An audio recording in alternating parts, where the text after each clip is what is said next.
and we'll start the webinar now. We'll give folks just a few minutes to log in.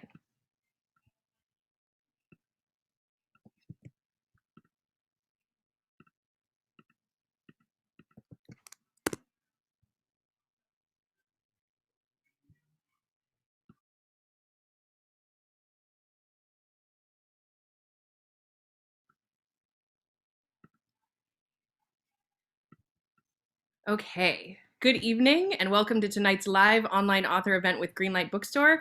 I'm Jessica from Greenlight and we are thrilled to host tonight's event with Larissa Pham presenting her new book, Pop Song, Adventures in Art and Intimacy. She's going to be talking with Alexandra Kleeman, so you are in for an excellent time tonight. Before we start, I just want to say a huge thanks to Larissa, to Alexandra, and to the team at Catapult for making this happen, and to all of you for showing up. Though we're not able to host events in our store spaces right now, our community of authors and readers is still here. We're grateful for your support and for the chance to make space for conversation and connection. Now, a couple little housekeeping things. In our Zoom webinar tonight, you can see and hear the speakers, but they can't see and hear you. There are a couple ways you can interact with authors and with each other throughout tonight's event, which we highly encourage. The first is the chat, which you can find by clicking on the icon that looks like a speech balloon. You're welcome to post your comments and thoughts in the chat. It's a great way to show your appreciation for the author and interact with fellow attendees. If you have a specific question you'd like to have answered by the author, please post that question in the Q&A module. You can find that by clicking on the icon that looks like two speech balloons. We'll be pulling questions only from the Q&A to be answered in the later part of the program. And importantly, tonight's featured book, Pop Song, is available for sale from Greenlight Bookstore. You can shop in person in our bookstore locations 12 p.m. to 7 p.m. every day of the week, and you can purchase Larissa's book and many others on site, or order online at greenlightbookstore.com for a quick pickup at the store or for shipping anywhere in the US. I'll drop the buy link in the chat in a moment. Larissa actually just stopped by our stores to sign copies of the book, so you can actually get a signed copy of Pop Song by request while supplies last. Make sure to indicate your signed copy request in the order comments at checkout when you order online, or look for signed copies when you visit the store. If you care about supporting the careers of authors and the ongoing existence of independent bookstores, buying tonight's featured book is a great way to show your support. Okay, some introductions. Our interviewer tonight is Alexandra Kleeman. She's the author of Intimations, a short story collection, and the novel You Too Can Have a Body Like Mine, which was awarded the Bard Fiction Prize. She's an assistant professor at the New School, and her second novel, Something New Under the Sun, is forthcoming in August. She's joining us tonight from Rome, where it is about 1 a.m., so we are so grateful to have her with us today. She's going to be speaking with our featured author, Larissa Pham, who's an artist and writer in Brooklyn. Born in Portland, Oregon, she studied painting and art history at Yale. She's written essays and criticism for the Paris Review Daily, The Nation, Art in America, Guernica, and elsewhere. She was an inaugural Yi Dai Up Fellowship recipient from the Jack Jones Literary Arts Retreat. She's the author previously of the book Fantasian, which is a novella. Her new book, Pop Song, is something of a memoir in essays. It's endlessly inventive, intimate, and provocative. This is a book that has been enormously anticipated by the Greenlight Bookstore staff. I want to quote our buyer, Matt Stowe, who recommended the book for the Indie Next list. He writes, "Pop Song is an engaging blend of art criticism, memoir, and travelogue with the raw and confessional style of the microblogging generation. Larissa Pham's prose bounces seamlessly and dexterously from looking outward to inward and back with equal attention, passion, and insight." So you are in for something really special tonight. Larissa is going to start us off with a reading from the book, and then she'll be talking with Alexandra and answering your questions as well. So Larissa, please take it away. Hi, thank you for such a lovely introduction. And so my window is open right now, and I think it's raining or hailing, and I hope that you can hear me okay. It's like New York weather. So I'm going to be reading from Camera Roll.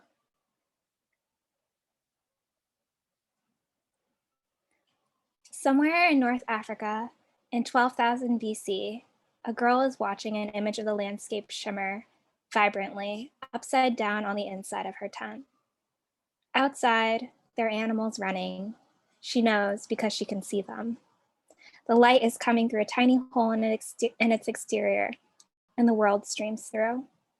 When she opens the flap of the tent to call to her sister, to describe to her what she sees, a world captured, the image disappears.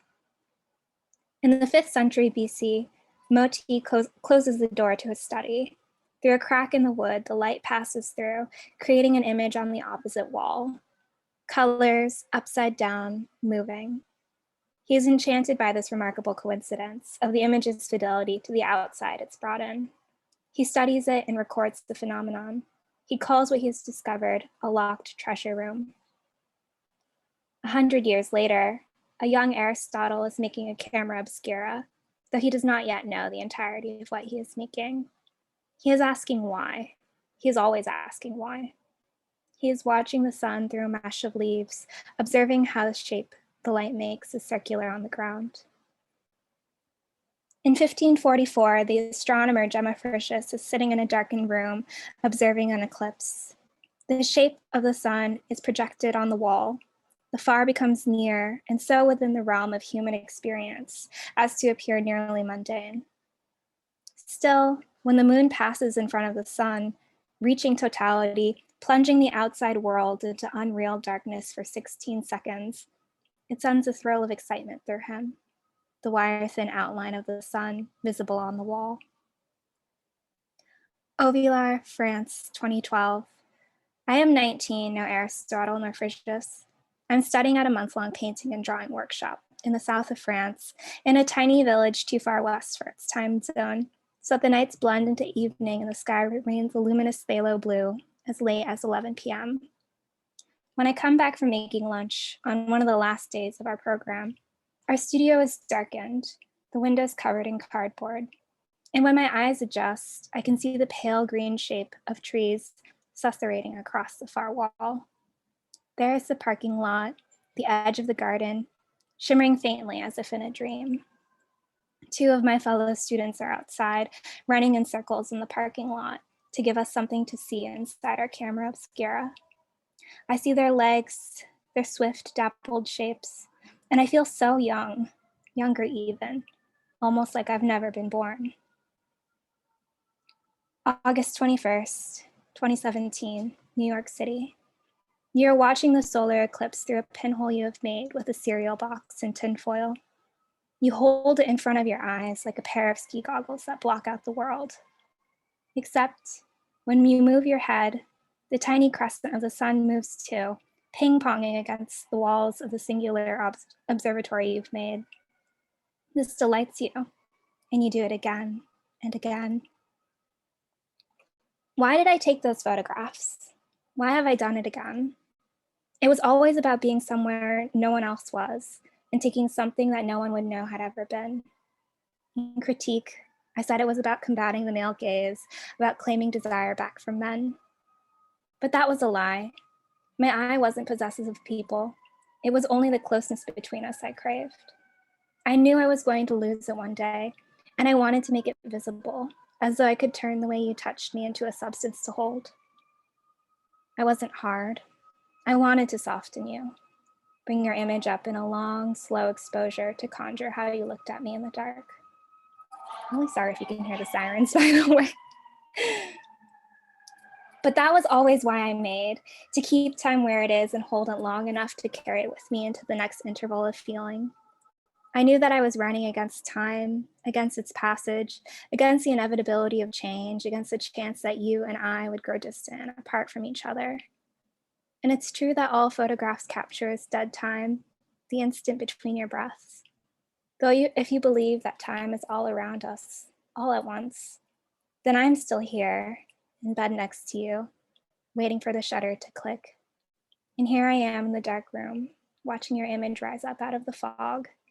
And here I am, telling you the story of how we came to be. Thank you.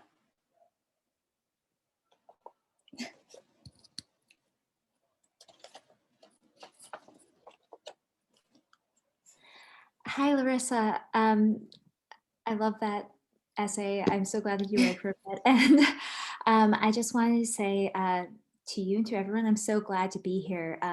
There's something really great about being not the first event in the book's launch, but a couple weeks in, because I feel like some of you who are here may already have had the privilege of reading some of this book. And that means that in the chat, you can post some of your favorite parts and some things that connected to you, because I'm so curious to see what those are for each person.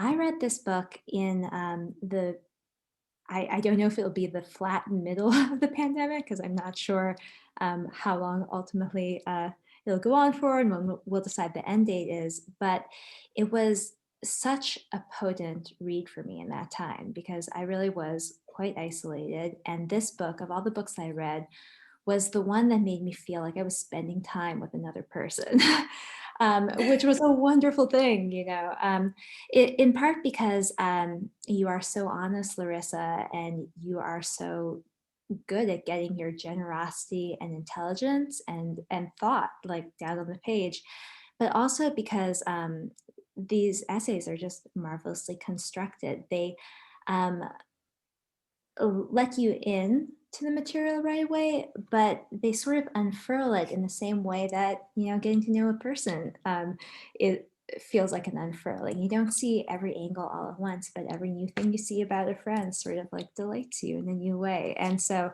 it was something that I recommended to a lot of people. And unfortunately, I recommended it before it was out to some people, which was frustrating to them.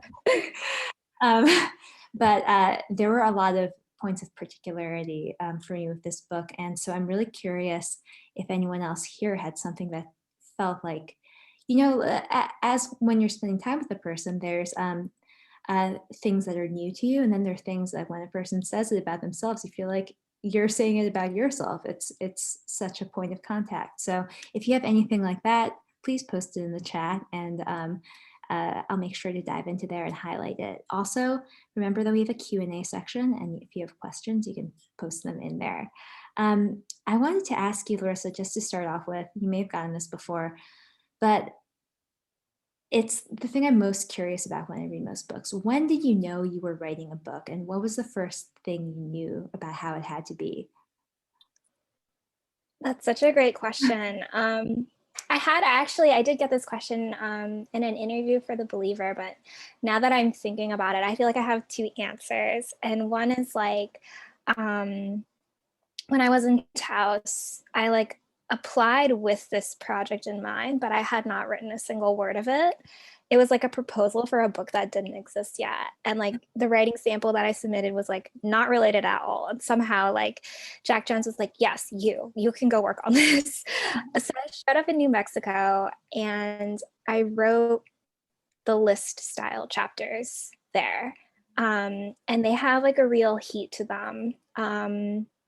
They went through a lot of revision between like being in New Mexico in like 2017-ish, and then like this book coming out now. But that was the first time that I was like, oh, like this is like a discrete body of work. Like this is like a text that feels like something I want to keep engaging with, and that it's a text that didn't feel like it should live online. Was the other important part. And then the second time that happened was actually when I was working on the essay now called Body of Work. And prior to this, like the longest thing I'd ever written was Fantasian, which is really, it only clocks in at like maybe 18,000 words. It's not very long at all. And I was like, at this point, I think I was like 10,000 words into Body of Work.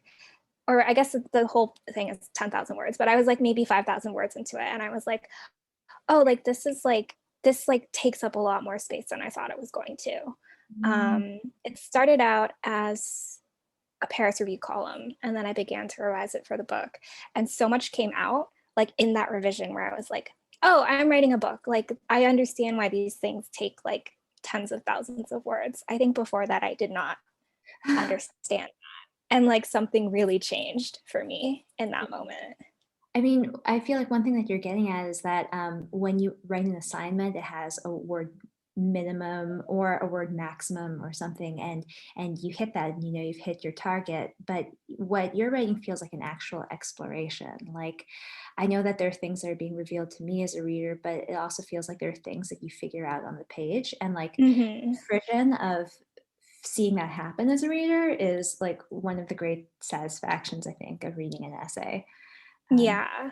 Yeah, which is just another way to say kudos. Oh, thank you. I mean, it felt very important that like there be some kind of intellectual trajectory in the text where like the reader is figuring out things at the same time that like my character is. I wanted it to be like authentic to that finding. And it just so happened that like the act of writing it was like pretty compressed. So like, because I was writing it like literally like a couple months before like it got sent to you, like that thought is living on the page. I didn't want to like predict for the reader what was going to happen. Yeah, that's wonderful. I hope you don't mind if I read a little passage. I have a couple like favorites, Please. but um, uh, when I'm thinking about like the universal and the particular in your book, like you have this great section where you think about the goal and the sort of like objective behind this book. So you write, provisionally it was to be a catalog of intimacies, the closenesses, the small things, the tiny accretions on the surface of a relationship that not only built a relationship, but gave it its texture. I was intrigued by the phenomena so separate and articulable, by how the emotional language I found myself developing so often seemed to be shared with others, the universal and the particular. And I think like that's as good a summary for what really drew me into the book as anything. Like there were some really odd particularities, like Ovilar. I spent a summer in You Ovilar. were both there, yeah. Yeah, and I had a good time there. And I also talked to someone who spent the summer there and had a very strange time. And like she told me a story about walking around in the sunflower fields and finding a burnt out car with a pair of burnt up eyeglasses in it. So like this is a place I think just refracts emotional experience in very different ways. And I love to know yours. But I also wondered, like, when you're writing about things that are so specific to your experience, how did you think about the audience of this book? I know sometimes it's a you that you were writing to and a really particular person, but other times the prose feels so intimate and also so close to my experience that it feels like it's something that's aimed right at me. Yeah, what a beautiful question. I think like the book is an address to a lover. Like I do think of it as a love letter, and it's taken some time to like admit that that is what it is. But it is that. But it also is like kind of like not necessarily like a corrective, but I definitely wrote it with like my younger self in mind. Um, and like for people who might share like any kind of degree of similarity of experience with me. And that can be like sort of as widely and loosely interpreted as possible. But I was really thinking about like what narratives and like certain kinds of like intimate or writing about emotion were like what I loved about these authors, but also what I felt like was missing in like that particular kind of analysis or like specificity. And my reasoning was like, if I could be specific enough that everything felt true, then even if it didn't apply to someone, like maybe they would recognize like the truth living inside it. Yeah, I mean, sometimes when you go really specific, even if I hadn't had the experience, like your description of the James Blake video where he's covering A Case of You, I go and I watch the video and I see exactly what you mean. So like my experience starts to converge in on yours just through the act of reading the book. Yeah, and that was my hope too, is that like it would inspire people to like look up what I'm citing in it. Like my mom is like, oh, like why aren't there any pictures of paintings? Like why are there no pictures of art in it? Like people want to see these things. And it's well because like the rights are really expensive, so we can't do that. But I think some of my favorite pieces of criticism have been the ones that have inspired me to look up things. Yeah. Like the act of seeking them out for yourself and holding someone else's reading of them in your mind, like I feel like is such a satisfying and powerful way to experience a work of art. Like even if it's a painting you'd walk right past in the museum, once like you've encountered it through someone else's relationship, you have to stop and think about whether you could have a relationship to it too. Yeah, and I think that's the beauty of criticism, is that like it like lightens the interpretive load in a Yeah. way. Yeah. One piece I really wanted to ask you about was your very first piece in the essay collection on running, because it's the way you start off the collection, and I also read it right when I was beginning to run. Um, Oh, so amazing. there was a nice dovetail there. And I'm wondering how you chose as the starter, like the entry point into the collection. Um, it's funny because like when I first was putting together the book, I really didn't like that chapter. There was something about it that felt like off to me, and I can't really tell you what it was. Like, I think part of it is that like I have run in my life, but like I'm definitely not like the runner that maybe the essay like paints me as right now, at least. And um, I wrote it as the first chapter. It wasn't like a matter of rearranging. It was like intended to be a way into the text and like a sort of directive or like a kind of map for reading the rest of the book. And so I think like it does serve that function. And it is also like kind of nice to think of it as like a starting line where the text unfurls from. But it is funny. For a while I was like, well, like this essay, like I don't know if I like it.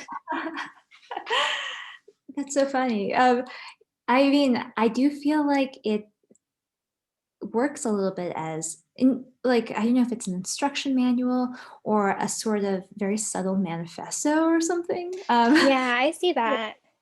But like I've always had this particular relationship to, like, well, okay, just for people who haven't yet read the essay, it's an essay about your running experiences, your running practice that begins branching out into other things. And then I begin to think that running is a metaphor for writing, and you bring in this Murakami Haruki stuff where he's written a whole book on his running and his writing. And I've always felt very intimidated and also slightly annoyed by the way he talks about his writing and the way he talks about his writing, because he makes it sound so easy. Mhm. Like I casually, like, I get up at 4:30 or 5. I write for 3 hours fresh from dreams, and then I run. And by lunchtime, I'm done with my day. I'm like, I can tell this is the sort of person I'm supposed to be, but I could not be that person if my life depended on it. But in your essay, you sort of respond back to this idea, and you talk about how maybe running shouldn't be easy. And in Mhm. my metaphorical imagination, that means maybe writing shouldn't be easy either. Um, and I'm wondering sort of where you put your effort in writing, what's like difficult for you when writing an essay, and how that difficulty is productive. Totally. I think you're actually the first person I've talked to who has made that connection between like running and writing. So I'm really glad you pointed it out, because it's like um, helping me like connect some dots. Which is like an amazing part of like writing a book and like having conversations about it, is that like people will bring readings to me that I've never thought about. And I'm like, oh yeah, yeah, yeah. Well, that's in there. Which is just like such a wonderful like relationship to have with like a text and readership. Um, Actually, it's interesting. Like, I have this mantra that I repeat to myself periodically whenever I find myself like trying to be a different kind of person. And it's there's no prize for going against your own nature. Um, and I tell myself that a lot because I think there have been times in my life where I've wanted to be a different kind of writer, a different kind of person, or a different kind of artist. And pop song actually arose out of the desire to like move towards a point of ease, and to write like what came most naturally to me and like what I felt like I was best at. So the sort of inspiration for this text was like moving towards ease and fluidity and like flexing and like showing off like all the like skill sets I had.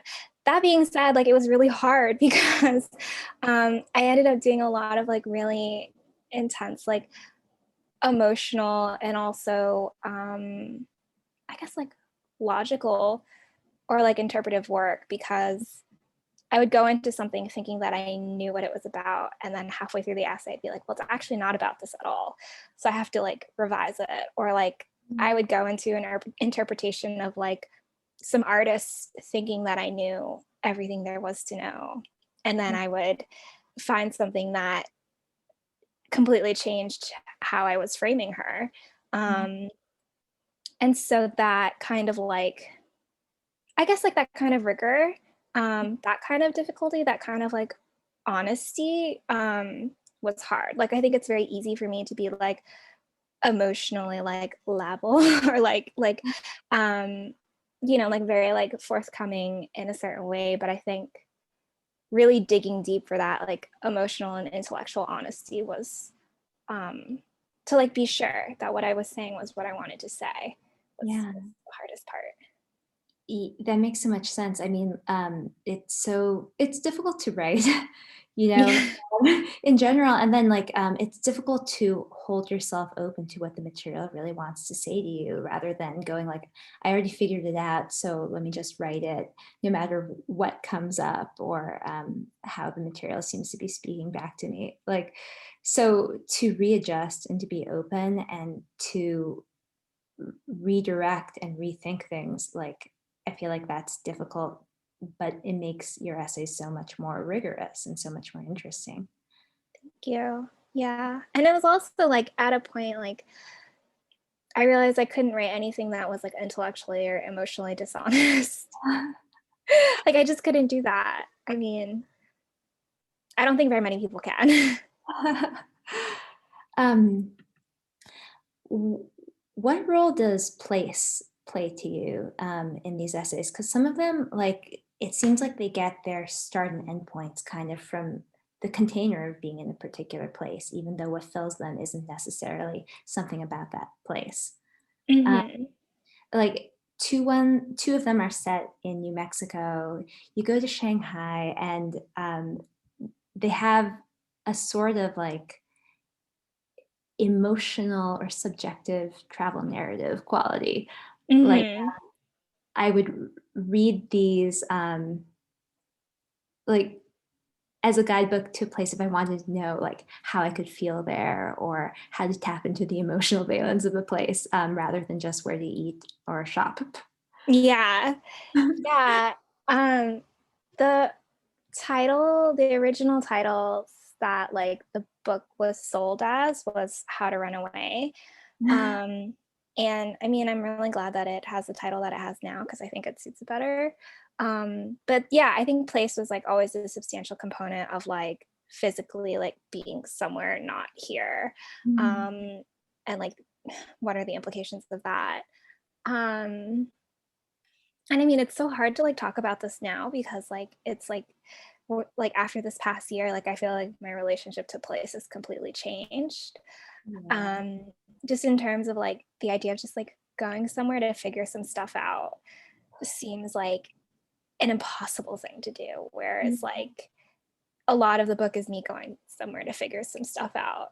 And so I think place became like a useful way to structure the text because it was like, well, what was I doing here? What was I thinking about here? What brought me here and what was I working through? I think part of that is that like I'm a Sagittarius, so like my travel is also like marked by like an emotional upheaval. Like they kind of follow each other. But also like necessarily like by writing about place, I ended up writing about other things like empire and capitalism and movement and like placelessness as well. And then place is always connected to distance too, I think. And like, I think about this like mainly through the relationship that also sort of bookends the collection, where we have the sort of like first and heady start of the relationship and then triangulation of the relationship while separated by distance. And I think like one of the most amazing things to me about these essays is how well they put on the page the feelings that go along with being connected at a distance, which is like frequently how we connect in an age of technology, and even more so in like this age of separation and quarantine and so on.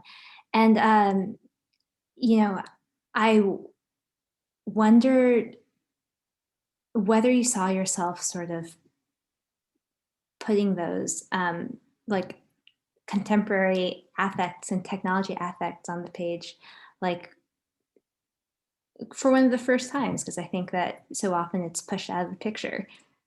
Yeah, I'm really glad you asked that because I think in the paragraph that you cited, where I'm talking about like the sort of genesis of the project, like it really was supposed to be just a catalog of modern intimacy. Mhm. That's like it was gonna be like a lover's discourse for like people who had Tumblrs in like 2009. It still kind of is that, but it's also not that. But I was interested in those like, yeah, those crystalline moments that like communicate things through mediums that aren't just like two people in a room. And like how we speak to each other through technology and how our relationship to ourselves is also mediated by technology and I guess the internet, which is kind of separate from technology, but like in a systems way. Yeah. Um, it felt, yeah, pretty integral to like really get granular about those things. I think just in the same sort of project of like specificity, like this was like a new relationship, but it was also like being conducted in these ways. Yeah. Yeah. Um, and at the same time, these essays are works of criticism too. Like Yeah, you blend a lot of these different genres of essay writing or like strains in a really fluid way, I think, so that like the way that you do a reading of a Louise Bourgeois sculpture also feels like it's telling me something about the viewer and about the narrative moment that we're in and the moment that um, I'm in like the sort of course of the relationship that threads its way through. And I'm wondering like whether you thought that there would be this much criticism, this much viewing of art and culture in these essays, whether you always conceived of it as a blend or whether you sort of led yourself there to try to answer questions and like um, resolve threads that would be hard to resolve for a person on their own, just thinking about themselves. yeah, Yeah. yeah. I mean, I don't know if it would have been like a very interesting book if there hadn't been those like moments of criticism, right? Like, because then it would have just been like me walking around Brooklyn, like figuring stuff out. I read that. That sounds good to me. Also. But also, I guess it would be leaving out a lot too, right? Because I think it's like I did when I was in Shanghai, like I did go to the Louise Bourgeois show to feel something. Like that's something that I literally did in that moment because I was really craving a connection. And I wasn't there thinking I was going to write about it. I was there because I was like really lonely. And then in retrospect, like I'm like, oh, so that's like what that was. And I think art isn't always a mirror, but it can be a mirror. It can also be like a kind of slant mirror that instead of reflecting you, reflects something around the corner that you can't see. Yeah. And I find myself like, I think really going to art to like understand things that I can't say or helping me see things that I don't know how to say. And that's, I think, why there is so much like criticism in it. Also, it's something that I just love, like doing, writing, looking, Yeah. um, seeing. So it's kind of like tautological. Like I did see the things. There's also a lot that I saw that's not in it. But the stuff that I did see meant a lot to me, and I wanted to tell about it. Yeah. I mean, one thing that seems so true to me in that essay uh, is the way that I don't know whether to call it like the narrator, the speaker, the I, or you Yeah. The character, I don't know. Character, the person walks around Shanghai and is feeling like this desire to see something, to do something, to sort of be pulled back into the world and out of this sort of encapsulated like emotional state, to like be comforted by the world, or to be like mitigated by the world, or something like that. And I thought that that was so beautiful too, because often when we think about writing personal essays, we think like, I've got to just sit down and stare at myself and write about myself until it's all out. But actually, like, the way that these moments come into some sort of understanding, often like where you're at or where you're going or what it means, is through looking at other things and letting the world sort of tell you something about Yeah. yeah. And I'd be curious if there were any things you wanted to include in the book but couldn't find a way to put in, but were still really important to you in your development during this time. That's such a good question. And yeah, it's like I feel like so many moments in like just thinking about what you said, like it's like in an essay, or like when you think about it as you're writing, you're like, oh, well, this is the moment where I broke against the world, or the world broke against me. And there was like this like dialogue. And then you're like, now I can like articulate like the change that was happening fully within me, but also like I was changed by something happening in the world. Yeah, I mean, there's like, I think music that I wanted to write about that I didn't get a chance to really work in. I think like I would have loved to write about Mitski, actually. It's kind of funny that I didn't. And I think I wanted to write more. There's some like elements of like dance, like, and like nightlife in the book, but not in like a major way. And I actually had a chapter planned about the sublime. And I was going to write about the paintings of Anoka Faruqi, who is this abstract artist. And she makes these paintings of like pure color, and they're like, they like vibrate because like the hues are like precisely selected, and they're in like a more pattern, like kind of like this. So it just like vibrates against your eyes, and it's just like a really incredible experience. So I was trying to figure out a way to work all of that into like a chapter about like sublime and like God. But I couldn't really figure out a way to do it. Maybe like a textbook, you could release an updated edition in years with the new information. Yeah, just like slot it in, like, oh, here's like an appendix of some other thoughts I've had. I also wanted to ask you, because you said that you were working on this book until like a few months before early readers like me, for example, would have gotten it. So were you working on these essays and the revisions during the pandemic? Yeah, pretty much. Like I had rough drafts of the list style essays, which there are 4, and then the chapter on blue and body of work were sort of in their like baby forms as pairs review columns. So that's what I started with. But basically, like from like January to June, I was either drafting or editing. It was like a very compressed process, and that it was not necessarily a process I would have chosen for myself, but like Catapult switched like distributors, and like the way the printing was working, like Jonathan, my editor, Jonathan Lee, who's incredible and really, really smart and like responsible for like why this book is, the shape that it is, or in shape, I should say. He was like, well, if we want to put it out like at a reasonable time next year, like you got to turn in a first draft by like May. Wow. So it was tight, yeah. But the funny thing is, like, I basically in January of 2020, I was like, well, I guess I'm just gonna work from home and like not see anyone and just not go out. And then like come March, like everyone else was like, Was there too, doing that. yeah. Yeah. Do you think that the pandemic and the situation in which you were writing and revising it changed the pieces at all? Do you think like it gave you more focus on them, or that it changed the content? Um, like yes and no.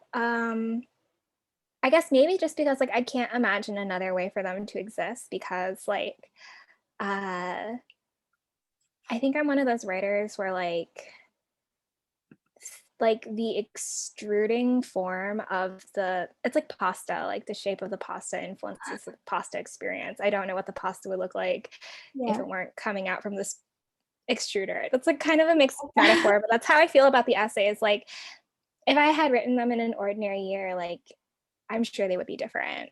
Um, I don't know Can't how. know how, because we were extruded through this particular year. Exactly. Like I've come out this shape and I'm like, all right, like, but I do think, yeah, it did allow me to focus. I love writing things in spurts. I think this is like semi-common. Like I like focusing for like a period of time and then like not doing anything else and just like being an absolute slob and like not Yeah. washing my hair, not changing, or like taking a shower and then putting the same clothes on that I was wearing before.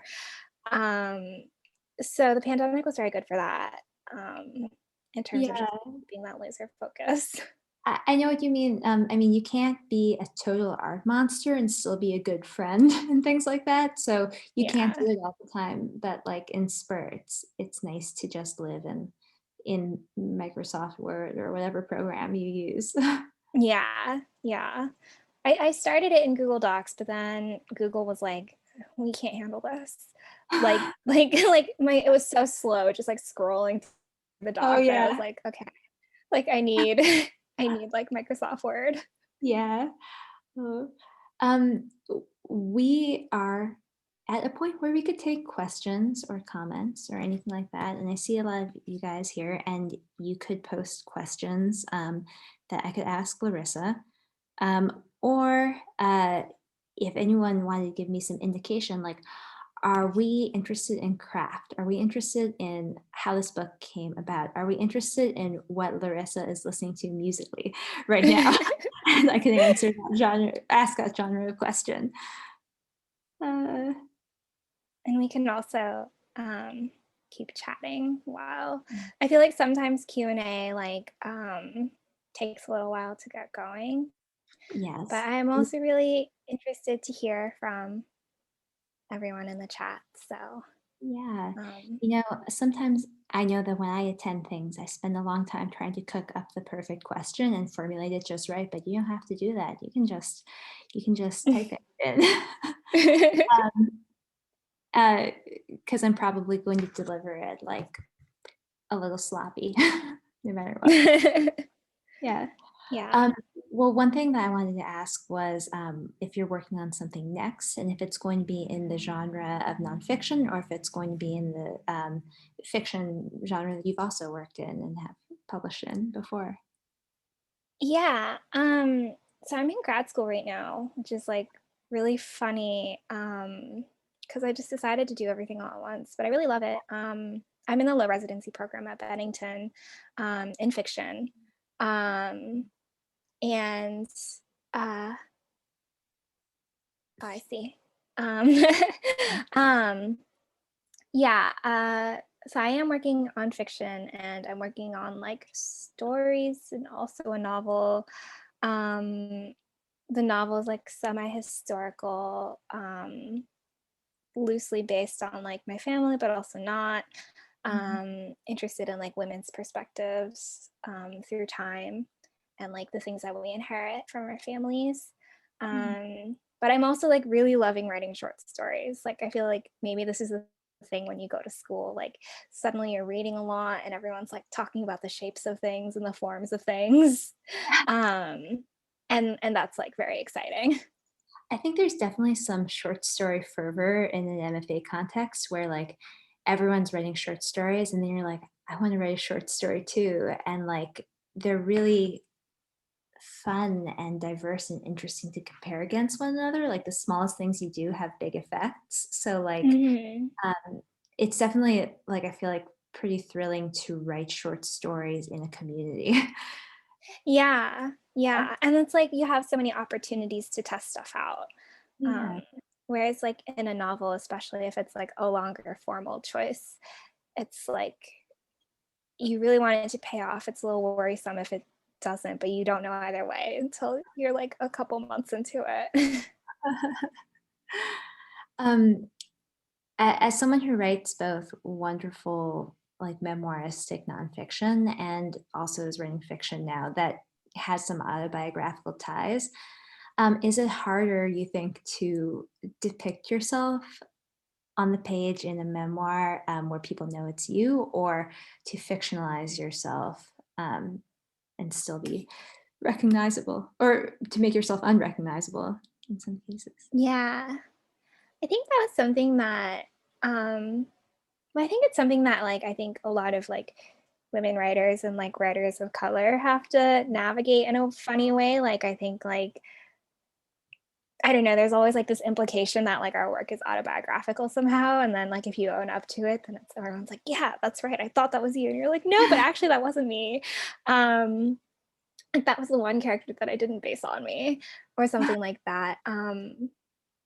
But yeah, I think I've actually been learning in writing fiction like this past couple of months, like um the points at which like I break away from real life or have become like very exciting.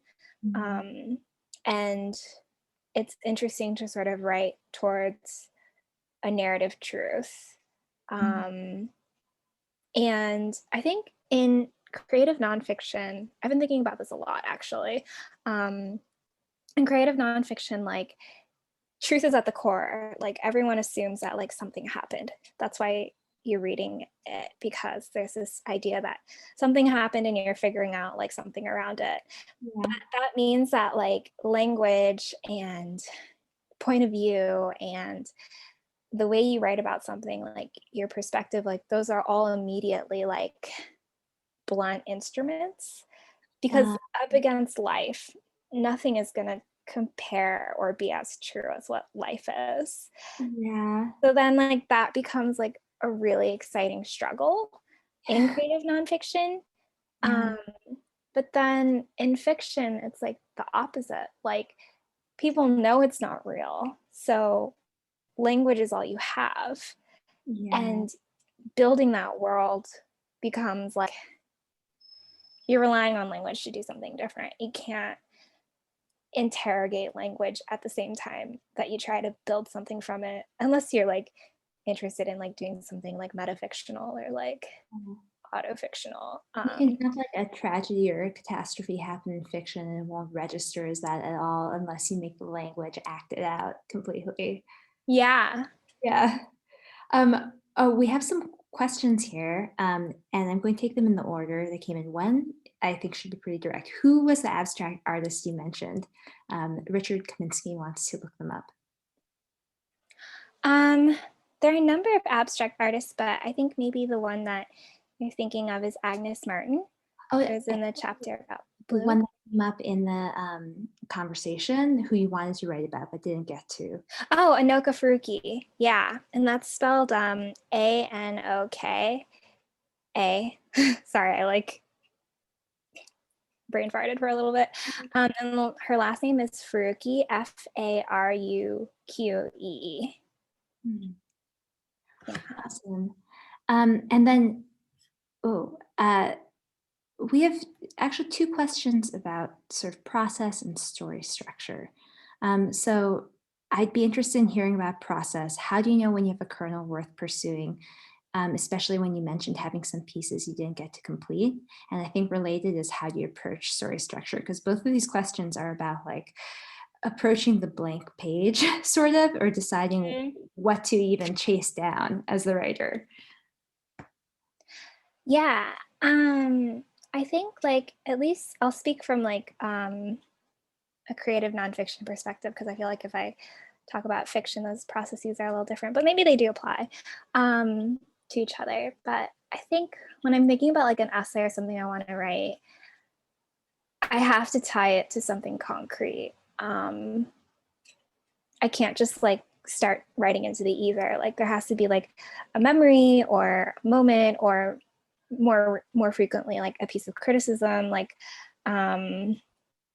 tied to something like an object or a work of art or like a poem or a song that I can kind of hinge something on, because then that's like the phenomenon that explains the other thing. And once I figure out what that thing is, and I'm trying to think of like a recent essay that I've written. Yeah, actually, I worked on an essay for a document journal where I did actually finally get to write about Anoka Furuki.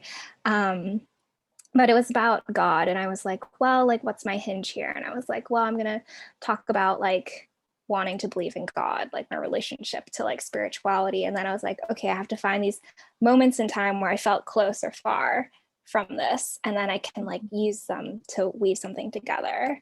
And then I think the structure is informed by like the connections between those things. I know this is like a little vague, but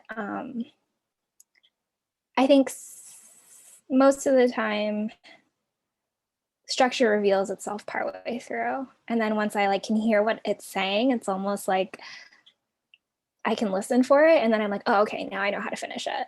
Mm. Yeah. Yeah.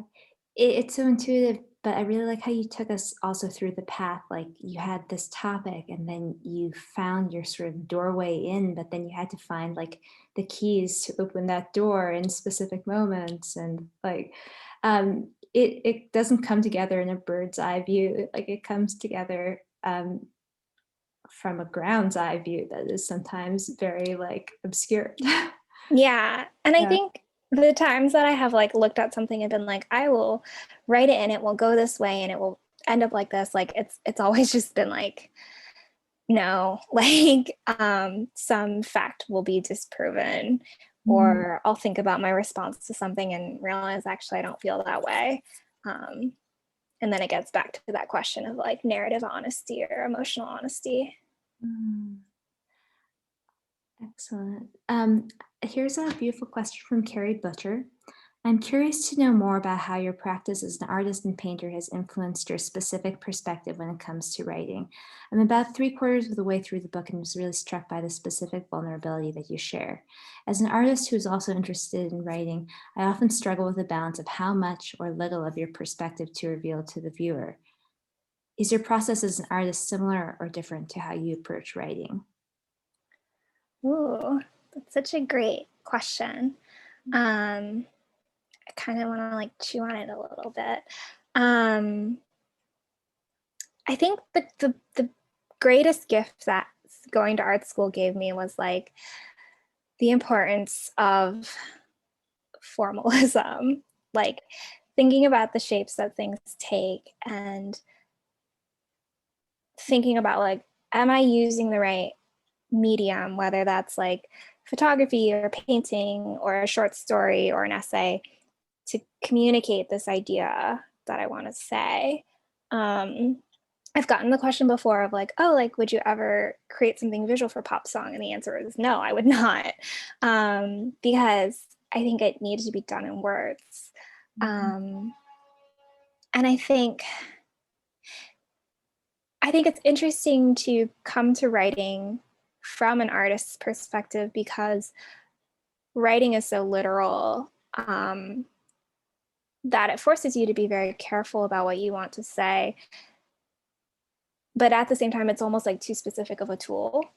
So I think like, I'm thinking like specifically about your question, Carrie, because you're an artist and it looks like you're a visual artist. I think like coming at things slant can be really helpful.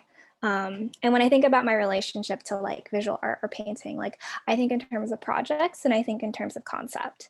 And I think in terms of like what that form is and like what I want the form to do. Like I did a painting series, which I write about actually briefly in the book, where I had the studio in Sunset Park, and I made paintings for my camera roll. And they were just like the perspective and everything, like no cropping, no changing, just like paintings for my camera roll that I had of photos that I had taken. And they were all on these little 8x10 canvases, done in like one sitting. And that was sort of formally just like what I wanted to do. And then like what they mean like is more fluid. I don't have to explain it. And I think like that's what I enjoy about them, is that they're explaining themselves in a different way. And I don't feel like it's necessary to like tell it in words.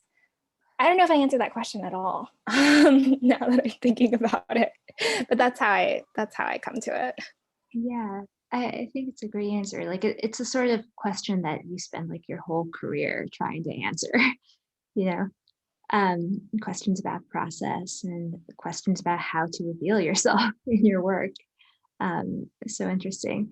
There's a comment from Ishrat Syed that says, strange that you mentioned Anilka Faruqi, because reading your essays is a bit like her art dissolving into words, which I think is really nice. And Oh, then that is really beautiful. I would say that question answered itself because it was a nice self-contained observation. And then, you know, I think this question by Suji Choi, how you approach story structure, you know, I think you touched on it when I asked you about fiction and nonfiction, but I am curious because when you write nonfiction, it sounds like you start somewhere and you find your way through step by step, trying to take honest steps. Do you plan any differently when you're writing short fiction or novels? Well, I don't know. I think sometimes I really know what I'm going to say in a story and it kind of just like falls out of my head, which is like very exciting. And like when I was younger, I was like, this is the way to write. And I didn't write unless it was like that. Now I can't do that anymore, partly because I'm in school and partly because I want to get things done. So lately I have been interested in like structure and like what does the story look like if there is a secret being kept from the narrator, or like what would it look like to tell a story where the point of view is like so limited that like the narrator can't see the ending coming, or some, I don't know, these are like maybe not great examples. So that is a helpful way into thinking about something. But most of the time, like when I'm writing, my writing is very character driven, and sometimes I like don't really know. I'm like driving the car, but I don't really know where I'm going. And I'm like just letting them kind of interact on the page, and I'm letting things happen, and I try to introduce just enough like conflict or like weather or like things, that things move along. But sometimes I end up like writing like hundreds or even thousands of words before I figure out where something is going. And then like I hear the call and I'm like, oh, okay, like I can get back on the road. Like I know where we're going. I love that metaphor. I love all metaphors for writing. I'm hungry for them because they really do help me find my way around things. Me too. I love a metaphor. I use a lot, like I use like a lot of metaphors, but I think they're very helpful. So we're at the end of the night, but thank you so much to Greenlight for having us. Thank you to all of you for joining us. I'm putting the book buy link here in the chat again. And I don't know if Greenlight has anything they want to say, but this is a really special book. It will be a friend to you in your and I hope that you all get to enjoy it as I have. Thank you so much, Alex. Thanks, Alex, and thanks, Larissa. And you did exactly what I was going to do, which is drop that buy link in the chat one more time. And remember, you can even get a signed copy, since Larissa was so kind to come by and sign copies at the bookstore. So you can get your copy of Pop Song and continue this conversation. So thank you guys both so much. Have a great night. Thank you. This is such a great conversation.